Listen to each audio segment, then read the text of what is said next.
Vishal 35వ project మకుటం teaser వచ్చేసింది. విశాల్, అంజని, తుషార విజయన్ ప్రధాన పాత్రల్లో నటిస్తున్న ఈ మూవీకి మకుటం అనే టైటిల్ ఫిక్స్ చేశారు. ఇక టీజర్ ను గమనిస్తే ఇది సముద్ర నేపథ్యంలో నడిచే ఒక మాఫియా కథ అని అర్థమవుతోంది. సముద్రం లోపలి జీవరాశుల్ని చూపిస్తూ చివరిగా విశాల్ ను బ్యాక్ సైడ్ నుంచి చూపించారు. ఇక చిత్రంలో విశాల్ ను సరికొత్తగా చూపించబోతున్నారని అర్థమవుతోంది. సూపర్ గుడ్ ఫిల్మ్స్ బ్యానర్ మీద ఆర్బి చౌదరి 99వ చిత్రానికి రవి అరసు దర్శకత్వం వహించనున్నారు. మకుటం టైటిల్ టీజర్ లో జీవి ప్రకాష్ కుమార్ అందించిన ఆర్ఆర్ అద్భుతంగా ఉందని చెప్పాలి. ఇక ఈ మూవీకి ఎన్వి శ్రీకాంత్ ఎడిటర్ గా వర్క్ చేస్తున్నారు.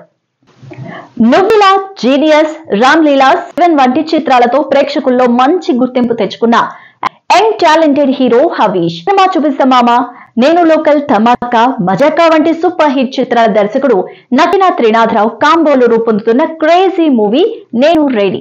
ఈ చిత్రాన్ని హార్నిక్స్ ఇండియా ఎల్ఎల్పి బ్యానర్ పై నిఖిల్ కోనేరు నిర్మిస్తున్నారు. కావ్య థాపర్ హీరోయిన్ గా నటిస్తోంది. బ్రిలియంట్ ఫ్యామిలీ ఎంటర్టైనర్ గా తెరకెక్కుతున్న నేను రెడీ మూవీ నుంచి ఇటీవలే రిలీజ్ చేసిన heroine Kavya Thapar birthday poster కు మంచి రెస్పాన్స్ అయితే వస్తోంది.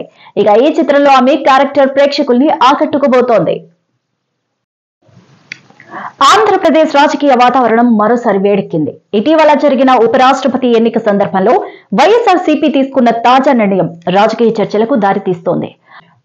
అధికార ప్రతిపక్షం ఏకగ్రీవంగా ఎన్డీఏ అభ్యర్థికి మద్దతు ప్రకటించడం, తమకు ఉన్న పార్లమెంట్ సభ్యులంతా ఒకే అభ్యర్థి పక్షాన ఓటేనున్నారు అని స్పష్టం చేయడం విశ్లేషకులందరి దృష్టిని ఆకర్షించింది. జగన్మోహన్ రెడ్డి గతంలో అనేక సార్లు చేసిన వ్యాఖ్యలు ఇప్పుడు మళ్లీ గుర్తుకొస్తున్నాయి. ప్రత్యేక హోదా, పోలవరం ప్రాజెక్ట్ నిధులు, విభజన చట్టం కింద ఇచ్చిన హామీలు సాధించకపోతే కేంద్రానికి మద్దతు ఇవ్వమంటూ ఆయన పదే పదే చెప్పిన విషయం ప్రజల మదిలో ఉంది. ఎన్నికలకు ముందు కూడా ఇదే అంశంపై ఆయన స్పష్టమైన హామీలు ఇచ్చారు.